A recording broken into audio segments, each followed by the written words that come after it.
Has Xi Jinping gone mad with power? His latest moves indicate he might try to become emperor. Welcome to China Uncensored. I'm Chris Chappell. In the grim darkness of today, there is only war.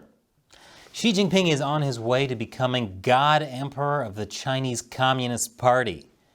Xi is incredibly ambitious. Since he came to power, 5 million of his political rivals have been investigated in what he calls an anti-corruption campaign. The anti-corruption campaign largely targeted officials in a clique tied to former Chinese leader, Xi's biggest political rival, and humanized frog Jiang Zemin. With his enemies weakened, Xi was able to remove term limits to his power, essentially becoming leader for life. But he still isn't satisfied. You know what all this means? It's time for another episode of the people's favorite communist soap opera, General Hostility. Previously on General Hostility. Jiang Zemin may be dead, but his legacy lives on. While in power, Jiang added his political ideology to the Communist Party's constitution. He called it the Three Represents. But Xi Jinping has his own competing ideology. Xi Jinping thought on socialism with Chinese characteristics for a new era. And he wants to use it to usher in a new era for the Communist Party and China itself. I'll tell you more after the break. Welcome back. Xi Jinping is planning to use a combination of Marxism and a twisted take on traditional Chinese culture to make himself into a god emperor. Remember, in ancient China, emperors were considered divine beings. Xi would like to get in on that. You know, I wouldn't mind him being a divine being if it meant he left this mortal realm permanently. Like anything in a communist country, the process begins with state-run media. The propaganda shapes public opinion. Then, the party rolls out specific agendas and policies. Here's the propaganda. CCP mouthpiece Xinhua just ran a series called Deeply Understanding the Great Significance of the Two Combinations. Yes, it's a nightmare having to read through communist lingo, but I suffer for you.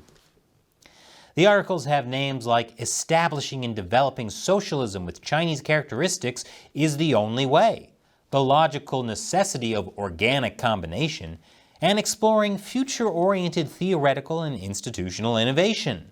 Communists really like to use pseudo-intellectual language. It sounds a lot nicer than just saying, we'll kill you and take your stuff. Basically, the two combinations mean smashing together Marxism with traditional Chinese culture.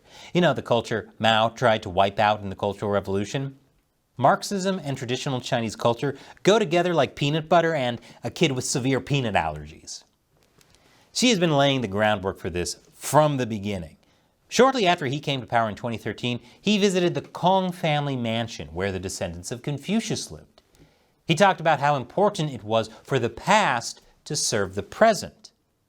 In 2021, he passed what the party calls a historical resolution. It was a huge deal and a sign of Xi's increasing power. It talked about how Xi Jinping thought on socialism with Chinese characteristics for a new era represents the Marxism of contemporary China and of the 21st century, and embodies the best of the Chinese culture and ethos of our time. There are dozens of examples of talking about traditional Chinese culture in this way. And keep in mind, this is not being said about Jiang Zemin's ideology, the Three Represents. Only Xi Jinping thought has the backing of Marxism and 5,000 years of Chinese culture. It's a way for Xi to sideline Jiang in the grave. Man, Jiang must have a massive tombstone because even while dead, Xi is still apparently stuck in his shadow. Bear with me for a moment as I go through some more communist jargon. These new commentaries say to fully implement Xi Jinping thought and treat Marxism with a scientific attitude. And we must always firmly grasp the worldview and methodology of Xi Jinping thought on socialism with Chinese characteristics for a new era to explore future-oriented theoretical and institutional innovation. I hate this stuff. But it's important because it gives us clues about what Xi's planning. According to China risk consultancy Sino Insider, the commentaries are paving the way for all the ideology of Xi's predecessors, especially Jiang, to be treated with a, quote, scientific attitude and make, quote, scientific improvements to them. In other words, eventually replace them entirely with Xi Jinping thought. Xi could be paving the way for an official denouncing of Jiang Zemin, something that has never happened before. Xi's got a massive ego. Guys that are full of themselves say they're a 10, Xi is like, I'm an 11. That's literally what my name means in Roman numerals.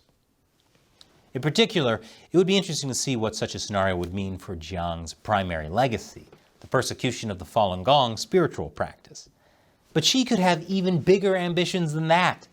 He might try to establish himself as the de facto emperor of the Red Dynasty and establish a new autocracy with echoes of the Chinese imperial system, with Xi Jinping thought as the cornerstone of a new civilization.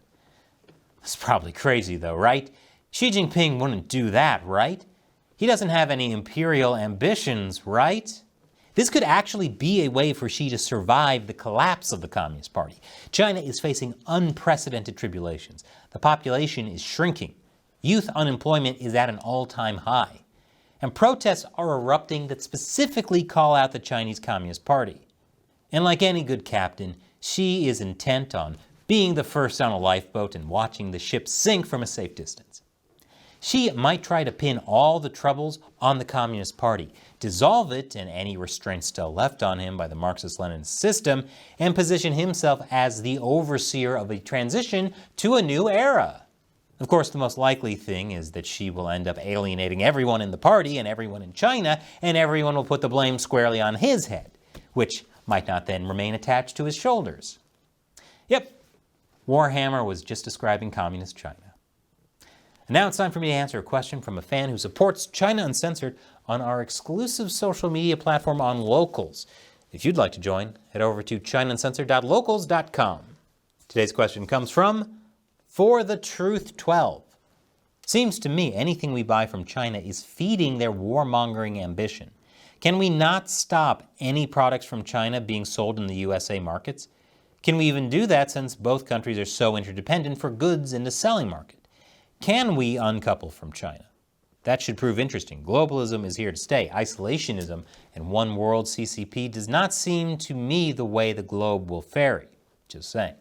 That's a very important question. I think it would actually make for a great episode, but here's the short of it. Yes, the US can decouple from China, and it's essential that it does. The CCP considers itself at war with the US. The goal is the destruction of the US. That ultimately makes business kind of hard. That's like hearing someone wants to murder you, then visiting their sandwich shop and asking them to make you a Reuben. It is true the US is dependent on China for a lot of things. COVID revealed how dependent the US is on medical supplies made in China, which should make it very clear how important it is to decouple from China. But right now, China is way more reliant on the US. That gives the US a lot of leverage. The Trump administration leveraged hundreds of billions of dollars worth of tariffs against the CCP for unfair trade practices. The Biden administration carried those on. The CCP responded with their own tariffs, but they were worth only a tiny fraction of the value. Especially devastating were the Biden administration's restrictions on microchips to China. So the US has tools. The problem is they keep trying to use pliers when they should be using a table saw. But also keep in mind, a lot of our dependence on China is because of insane subsidies. For example, it's cheaper to ship something from Shanghai to San Francisco than it is to ship something from Los Angeles to San Francisco. If we got rid of all the things that gave China an unfair advantage, it would really help US business in the US. And that doesn't mean becoming isolationist. There was plenty of global trade going on before China joined the World Trade Organization. Cutting authoritarian regimes out of the picture would only help in the long run. Thanks for your question and your support. Thank you for watching. Once again, I'm Chris Chappell. See you next time.